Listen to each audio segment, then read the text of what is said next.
Hello and welcome to North Country Matters. My name is Paige Smith and I'm a student majoring in communication and media at Clarkson University. Today we are hosting a candidate conversation with Nicole Duve, and the St. Lawrence County District Attorney, Ms. Duve, is standing in a re-election as a Democrat this fall. Joining her in conversation is Donna Seymour at St. Lawrence County branch of the American Association University and Women, and Liam Hunt, Professor Emeritus of History at St. Lawrence University and member of League Women Voters of St. Lawrence County. These nonpartisan conversations with candidates ask each candidate to explain their positions, records, and ideas. We look forward to a thoughtful and civil discussion of the issues with 30-second sound bites or negative campaign rhetoric. Welcome, Liam. Will you please get us started? Nicole, what do you like most and least about your job, and why do you want to keep doing it? Oh, that's a delightful question. I can tell you what I like least is that there's more work than I have people to do it. We have finite resources. I have 7 assistants in the office. We cover courts in 36 towns and villages in St. Lawrence County, county court. We occasionally appear in family court, Supreme Court. We deal with a number of law enforcement agencies, somewhere in the neighborhood of broaching 20. There's several hundred law enforcement officers that we field questions from and take cases from, and so the work is very daunting. So in terms of that, that's the biggest challenge, and that's the most difficult thing to do. There are days when I don't have enough people to cover all of the courts that we have to tend to. In terms of what I like most about the job, it's the opportunity to interact with folks from all walks of life and help them through, at least for them, what is a very difficult time.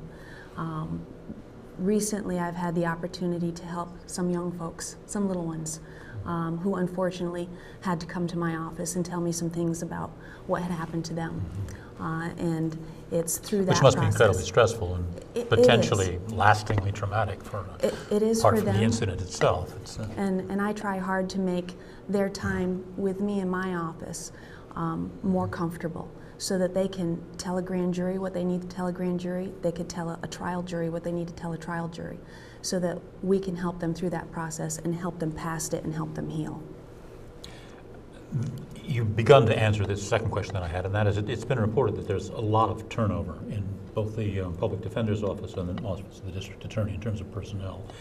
How do you account for that, and what can be done about it, apart from showers of money that probably won't materialize? There probably won't be showers of money, but the turnover in the office is a long-standing problem. It's a decades-old problem. Mm-hmm. It was a problem when I was there as an assistant district attorney back in the 90s. It is difficult to attract experienced attorneys to the office. Most of the candidates that we get who apply for the positions that we have come right from law school, and they get their experience, and they use that experience to get better paying jobs, maybe go back to from where they're from. They're not necessarily from St. Lawrence County, and then I have to fill again. So we've certainly had a lot of turnover, and in fact I think over the course of the time that I've been in office, we've probably hired somewhere in the neighborhood of 27 or 28 assistant district attorneys. And so the pay can be a problem, the workload can be a problem. It's difficult when you have to do a lot of night courts and you have an incredible workload and you have to put in a lot of hours. It doesn't leave a lot of time for a personal life. But you're saying, I suggest that this is to some degree to be expected, because this is kind of an entry-level position. It's almost like a residency for a beginning doctor. It's grueling. People don't want to spend a whole career doing it. Well, you know, there are places in the office for entry-level positions, but I don't expect somebody fresh out of law school to be able to come in and do a high-level felony case. They don't have the experience yet. They can't handle that kind of intensity. So we need experienced people in the office to handle those more serious cases. So there's a need in both directions. Right. Okay. Donna? Nicole, one of the things that your office deals with quite a lot is the whole issue around plea bargains, as we are coming to, finding whether our case goes to trial or whether it could be adjudicated out of trial. that can often be contentious and can often be frustrating for everybody. The police may be for having put together what they think is a very solid case, and the next thing they know, it's been plea bargained to something else. The public, when they read an account of a serious crime, and then the next thing they hear is someone is being charged with a lesser crime. So can you give us a little information about how the plea bargains work between your office and the arresting officers and your duties to the court? A lot of people think plea bargain is a four-letter word, and it really isn't. It's a necessary part of the process. We can't possibly take every case to trial. There's just not enough resources to do that. There aren't enough attorneys, there aren't enough judges, there aren't enough courts.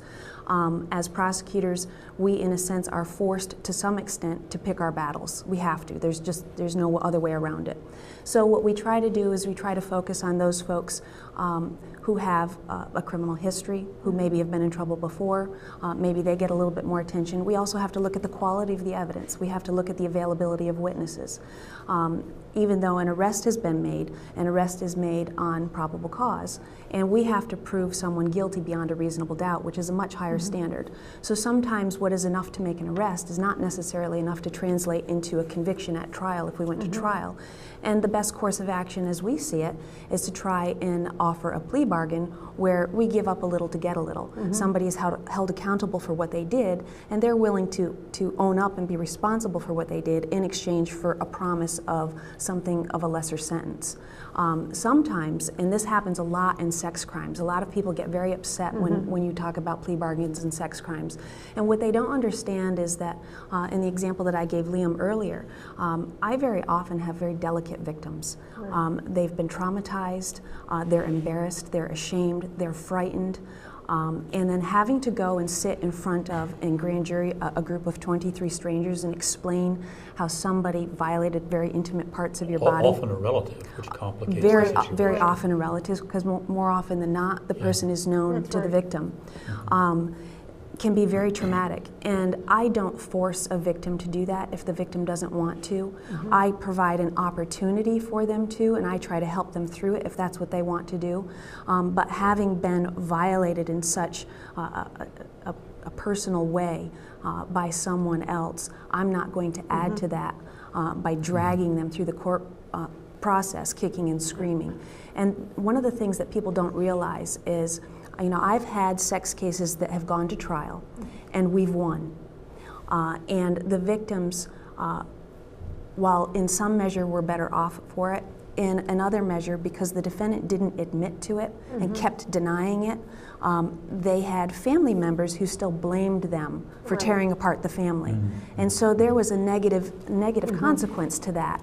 That most people don't think about. And when a sex defendant pleads guilty, that vindicates the victim. There's value to that. And you might not get the sentence you want, and I might not get the sentence that I want.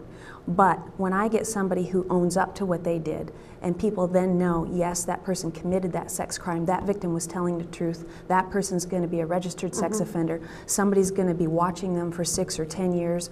They might not get all the jail time or the prison time that I want them to have, but there is value to them admitting to what they did for the victim. Oh, that's good. Let me just follow up with one more question along those lines, not necessarily about sex crimes, but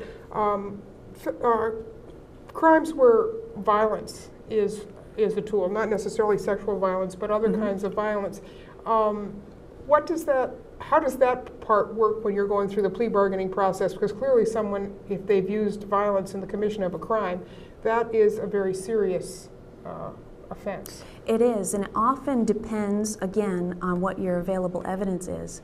A lot of the violent type conduct that we've seen in the county lately is conduct that's happening between people who are involved in the drug trade. And so we've had a couple of trials recently where the victims have not wanted to cooperate when it came time for trial. They've decided that they called the police, they got the violence to stop, they're happy, they don't want to be bothered to come back. We've had some witnesses that have fled, we've had some witnesses that have recanted, and so that will be a factor in what we can do. And so sometimes we will take a plea because that's better than going through a trial where our victim may not show up to testify. Okay. It doesn't, I mean, when you're not talking about parties that are connected through the drug trade, it's easier to go forward with a trial because the person who's been harmed is more likely to be cooperative and show up and engage in the process. But when you're talking about, you know, a drug dealer going out and beating down the door of somebody who owes him money because that person is using drugs and may have been selling for that person, it puts a whole new level of, hadn't thought about that into the equation. Right. Thank you. Obviously, you can't really separate criminal issues in many cases from social issues, psychological issues, all of these other things. And I wondered if you have any comments you can make about the degree of cooperation that exists, or communication and understanding that exists between your office, other county police agencies, but also social services. I mean, clearly social workers, psychiatrists, and so forth must have some influence or some role to play in dealing particularly with the youthful victims of sexual abuse and so forth. Is this institutionalized in any way, or is there, could communications be improved in some ways between these different agencies dealing with different aspects of the problem? I can tell you that we very often have interaction with many different agencies. We may be in touch with somebody from Alcohol Services. We may be in touch with Renewal House, who is our domestic violence and sexual assault folks. Mental health, medical staff, things of that like. It's important, though, to remember that insofar as those folks are treating or addressing issues related to a defendant, there are confidentiality issues involved. So, you know, we don't necessarily get to pick up the phone and say to the alcohol counselor, how is this defendant doing? There has to be some release signed by the defendant or what have you. When it pertains to our victims, then they generally allow us to access those folks for purposes of getting information to help the process. And we will very often be in touch with Child Protective Services. We'll very often be involved with the police who commence the investigation. I will very often, in cases of sex crimes, ask the officer before any arrest is made to come in, meet with me and the victim, and if the victim is very young, bring the victim's parents or family in so that we can have a discussion about what happened. At least family members that are not involved in the incident. Correct. And there will very often be a Renewal House person there, a representative who's an advocate for the victim for counseling purposes and to help them through the legal process as well. And so we very often work very closely with those folks in those types of cases. What about relations between your office and other law enforcement agencies and local police forces and so forth? Is there any room for improvement there? Any problems, or is that system working pretty well? I think that you know, in an ideal situation, in every case that came into our office, we would pick up the phone and say, hey, this is what we're thinking about doing with this case. You know, do you have any input? What do you think? We would be able to do that. You know, over the course of the time that I've been in office, we will have handled well over 50,000 different cases. And so, you know, with a staff of 50,000. 50,000, you know, violations through felonies. What period of time? How long have you been in office? By the time I will have finished this year, it will be 8 years. Right. And so, you know, with a staff of 7 attorneys, there's only so many hours in the day and only so many phone calls you can make. So, you know, for instance, somebody shoplifts at Walmart. I don't pick up the phone and call Walmart every time somebody shoplifts from Walmart. But if we run into a situation where there's either, you know, a lot of drug activity or a lot of theft activity or some violence, there may be something that the police officer knows about that case or about that defendant or about the circumstances that might be very important for us to know. When the police put their report together, they're not writing a novel, they're giving us a synopsis, a summary. And so there's usually always something that's not in the report that's worthwhile knowing, and so I will very often, the cases that I handle are more of the complex type. They don't take up folders, they take up boxes, and I have a line of boxes in my office. And I spend a lot of time with my officers on those cases talking about the intricacies of what's going on in that file. So might there be a room for improvement on a given case? Sure, there's always room for improvement. But time and resources are sometimes factored in, and sometimes we wish that we could do more, and we just only have time to do what we can do. What are the trends in terms of criminality or criminal behavior anyway, over the past decade or so in St. Lawrence County? And I ask this because there is, in fact, apparently in the industrialized world anyway, there's been a considerable drop.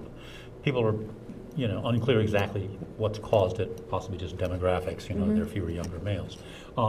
Is the trend going the opposite way in St. Lawrence County? Has there been a trend that you've observed in office? You know, it's and interesting. If so, what sort of trend? Interesting that you should ask that. I was taking a look at some of the numbers yesterday, and the Division of Criminal Justice Services tracks what they call index crimes, and they break them down into two categories, violent and property crimes. Right. And the violent crimes that have been reported to the police have dropped actually county-wide in the last well, since 2008, over 40%. Really? Yeah, that's consistent with what's going on right, elsewhere. Right. In quite different sorts of places, that's what's odd. But yes, and I mean, that's not to say that it hasn't gone up in pockets in the county. Sure. I would think if you were to look at the numbers currently in Messina, that you'd probably see a slight increase there based on what they've had historically. Well, overall in the whole county, it's gone down. And I'm not sure what necessarily drives that. I'd like to think that enhancements in the way that officers investigate their crimes, that seems to be the tools that are available to them, and preventive policing, and community education. You know, things like neighborhood watch, and you know, different ways in which the court system and prosecutors are handling cases, trying to, you know, when the opportunity presents itself, give somebody who has a drug problem the opportunity to get treatment and to be rehabilitated and to be reintegrated. Because, you know, when they're successful at that, we all win. Instead of just throwing somebody in a jail cell and throwing away the key, you're helping them be productive and a good citizen. And we all benefit from that. That brings up another question, and that is the St. Lawrence County Psychiatric Center in Ogdensburg is, as you know, threatened with closure, which will presumably result in the increased incarceration of many people whose problems are essentially mental rather than moral or criminal. What can the DA's office do, if anything? I mean, it's not exactly your beat, but to at least prepare for what would seem like a pretty undesirable situation. Well, I wish I had a magic wand, make that problem go away. I don't, but that being what it is, clearly there's going to be, if the facility closes, there will be an impact on the criminal justice system. I don't think that that can be avoided. And so I think what we'll probably have to do is rethink the way that we handle cases involving folks with mental illness. I mean, we have a fair number of them in the criminal justice system as it is, and those folks are to the extent that we're able to dovetail it with the criminal justice process, funnel them into treatment and mental health counseling and what have you. That very frequently happens in the criminal justice system. There are locations in the state where they have mental health courts to help address those types of issues. We don't have such a court in St. Lawrence County, but I think we have the framework to address the issue based on the practices that we have in place now. Actually, you're uniquely positioned, both in terms of your expertise and the information available and your intelligence, you know, to speak out on this issue, but you're presumably subject to certain constraints. I mean, to what extent can the DA serve as a kind of advocate, sort of public educator, explaining these dimensions and frankly trying to mobilize public support for the kind of solution that would make sense? Is this a role you see yourself playing, or are you too narrowly constrained by the requirements of the ethical requirements of the job? Well, it's difficult. I mean, it's okay to talk about it in generalities. Right. In terms of talking about it with respect to individual cases, you know, if there's a pending case in front of the district attorney's office, you have to be very careful about what you say, because you can't be affecting a potential jury pool. You can't be saying things that might prejudice the outcome of a future trial. So you have to be very careful about the information that you release about pending cases. But in terms of just the issue in general, I think that the folks that are out there working on behalf of the Psych Center now probably know more about the details of it than anybody in my office might. And while I'm certainly happy to lend a hand wherever I might be able to, my role, as I see it, would probably be very limited. Nicole, we had touched briefly earlier on violent crimes, and I'd like for a few minutes if we could talk about crimes that involve guns, particularly, and not outside of the drug trade that that you mentioned before. When you get a case in front of you and there has been some kind of a gun involved in the commission of a crime, even if it wasn't necessarily used, just the potential of it. We've seen local police agencies say that they see more gun-related crime happening rather than just somebody goes in and robs a store. They go in and rob a store and they've got a gun with them, which kind of ratchets up ratchets up the level of the tension, if nothing else, in the room. And then sometimes you'll see where defendants will resist arrest. So how do you and your office look at gun-related crime outside of the drug trade? Is this something that you see as a problem, and have you noticed the same trend that some police departments are noticing? It's really hard to talk about gun crime outside of the drug trade because it's very connected, at least insofar as what I'm seeing in St. Lawrence County. Do we see gun charges outside of the context of the drug trade? Sure, but most of them are related to what's going on with the drug cases in the county, because you will very often find that somebody's house has been burglarized and what's been stolen have been guns. And then we've seen those guns turn up in the hands of drug dealers. Okay. We've seen drug dealers armed with guns as a means of enforcing, if you will, their rules within the conduct of the drug trade, or intimidating witnesses or intimidating people that may work for them into making sure that they aren't talking and things like that. So my office takes the gun cases or any case that has a gun component to it very seriously. Okay. It's not the sort of thing that I think should be taken lightly.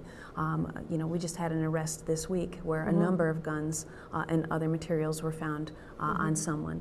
And, that's kind of alarming. That's not the sort of thing that you see every day, and that's the sort of thing that makes you, stand up and take notice. Let me ask you a related question. A gun is not obviously the only tool that can be used in the commission of a crime. In fact, there was an incident just recently of a very serious incident of road rage where somebody actually ran somebody off the road. There are other kinds of weapons that can be involved. What's your stance on that kind of an incident, without talking about that specific case, but in the incidents where something like that happens, how is that also treated as you would look at a gun crime? I need to clarify your question because I'm not entirely sure what you're asking. When you say an incident like that, you mean just a typical road rage incident where a gun may be used? Well, no, not a gun at all, but where in fact the weapon is the car.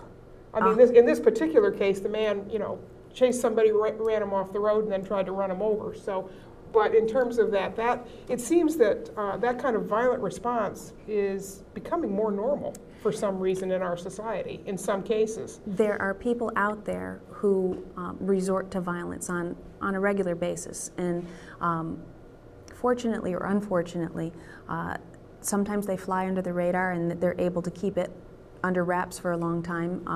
Sometimes a victim is afraid to come forward, and so we don't know about it until years later, after it's been going on for months and months and months, or years and years and years. Finally, some straw breaks the camel's back, and the dam breaks, and everything comes out, and you're like, holy cow, we never knew. Right. Other times, they're not so good at keeping it under the radar, and they come to our attention, and we're like, oh yeah, we know who that is, and we need to pay attention to that person because they're a repeat offender, and because they've done it before and they've done it again, they're likely to do it again in the future. They need some attention. We need to make sure that we give them the attention that they need. So yes, we do pay attention to that very carefully.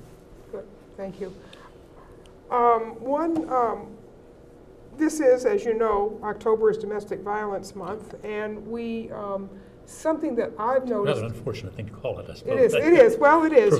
Prevention, I guess, yes. But anyway, calling attention to it, exactly, Liam, thank you. Right. One of the things that I've noticed is a real trend in local media is that when a domestic violence incident is reported, quite often a lot of details are spilled into the local media about the victim and the victim's family, which is doubly traumatic. It's double victimization, really, and certainly for families where there are children who are going to go to school and everybody knows what happened because of these kinds of incidences. What can be done from your point of view and in your office to protect the victims of domestic violence so that all of these details about what's happened to them aren't spilled into the local media?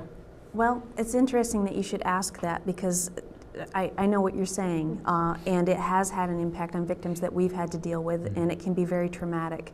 It can be very embarrassing even. It's certainly a disincentive to open Come up forward, about any of these right. things, yeah. Right, to anybody. right. And what happens is when charges get filed in the local court, they have to be supported by sufficient information to meet the elements of the offenses that are being charged. And that's usually done with a written statement from the person who's been assaulted. And if it's at the misdemeanor level, that statement and the accusatory instrument that lays out the charge all has to be filed with the local court. It's a public document, it's a public record, anybody can access it, and the media frequently do, and then they pick and choose what they print in the media, and there's really no restriction on what they can print, with the exception of victims of sex crimes. They're not allowed to identify those victims or use any information that might be able to be used to identify those victims. But I've often seen the details in the press, and that can be very, very difficult. Short of asking them to be more polite, and the civil rights law that applies to sex crimes victims, there's not a lot that we can do to restrict that information from being publicly disseminated. When you get to the felony level, felony charges can be filed in a local court by felony complaint. A felony complaint does not have to be supported in the same way that a misdemeanor does. And so there will often be the opportunity not to have those details filed in the local court.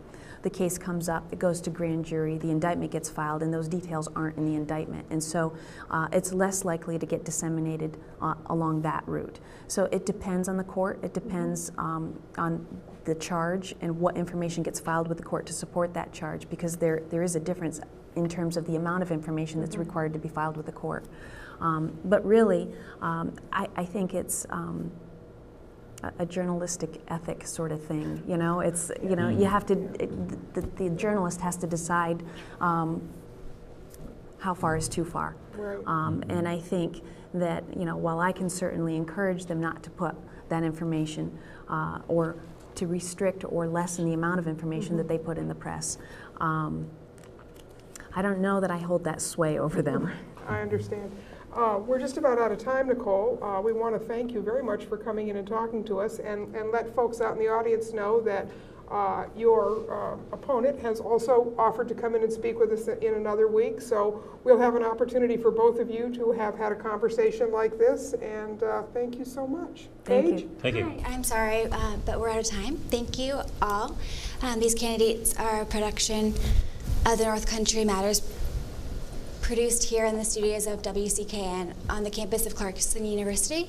This show is a civic collaboration between St. Lawrence County branch of American Association University of Women, the St. Lawrence County League of Women Voters, and Communication and Media Department here at Clarkson University. Until next time, remember, North Country Matters. Thank you.